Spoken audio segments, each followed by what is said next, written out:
فيما يخص بقى تصريحات كابتن فاروق جعفر، طبعا واحد من نجوم الزمالك ومن اساطير الزمالك، وهي تصريحاته امبارح. كابتن فاروق طلع كان مع مين يا شباب؟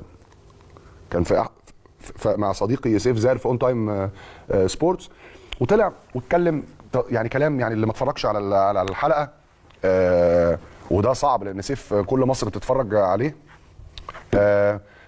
يعني كابتن فاروق طلع قال انا ما تواصلتش مع سيف، ولكن تواصلت مع وكيله، وان انا غضبان جدا وزعلان جدا ان هو ما كملش في الزمالك، ويعني انا ما اتكلمتش معاه لان علاقتي بسيف مش على ما يرام في الفتره الاخيره.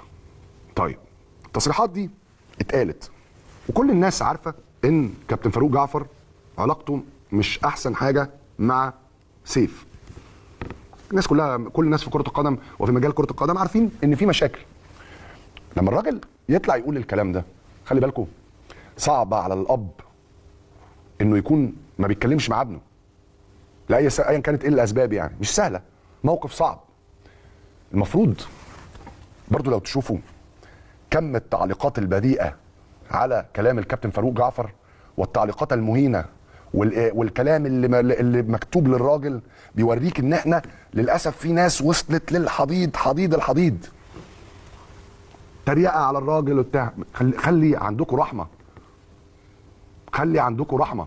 الراجل يعني بقول للشباب دول، الراجل يعني في موقف صعب، ابنه بيكبر وهو مش حواليه والناس بتدوس على كابتن فاروق. يا ربنا بيرحم، انتوا الناس اللي البشر اللي عايشين على الارض مش عايزين يرحموا حد. انا بحيي كابتن فاروق جعفر على قوته وتماسكه وتصريحاته الايجابيه جدا تجاه نادي الزمالك وموقفه الايجابي رغم صعوبه موقفه. بحيي كابتن فاروق جعفر. ده ناحيه. الناحيه الثانيه ان انا يعني بوجه رساله للشباب اللي بيتريقوا على الراجل وبيهاجموه وبينتقدوه، وانت مش عارف ده. الراجل عنده طالع بيعترف، بيقول انا ما قلتش الكلام ده قبل ما كابتن فاروق هو اللي يقوله. على فكره ما اقدرش اقوله قبل ما كابتن فاروق يقوله، لان دي حياته الشخصيه، ما اقدرش اتدخل فيها.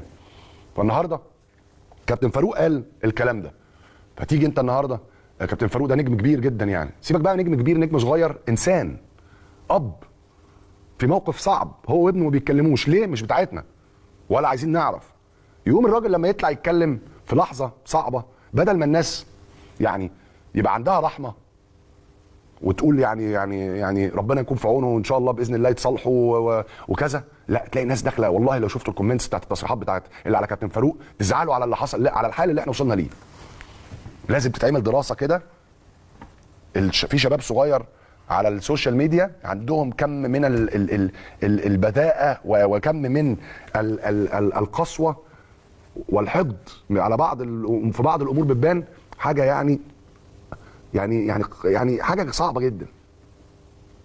تلاقي يعني عشان واحد تلاقيه مثلا بيسب واحد عشان هو مثلا مشهور، او عشان هو في مخيله الراجل اللي بيتكلم ده اشمعنى ده كذا معاه فلوس وكذا. كل واحد بياخد رزقه، وانت رزقك ممكن يكون النهارده مش موجود في اللي داخل لك، ممكن يكون رزقك في صحتك، رزقك في مراتك، رزق في اولادك. الرزق عمره ما كان فلوس بس، راحة بال، صحه. في ناس معاها مليارات ومش عارف يقوم من السرير.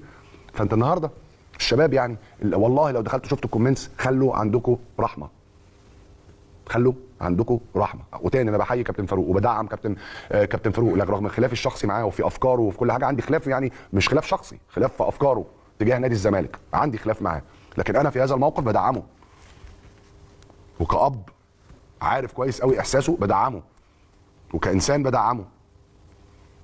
ده فيما يخص الكابتن فاروق. فيما يخص سيف رساله، لو خدت قرار ان انت تمشي من الزمالك ايا كان هتروح فين، ملوش علاقه بقى الموضوع ببيراميدز، صدقني اكبر غلطه يا سيف عملتها في حياتك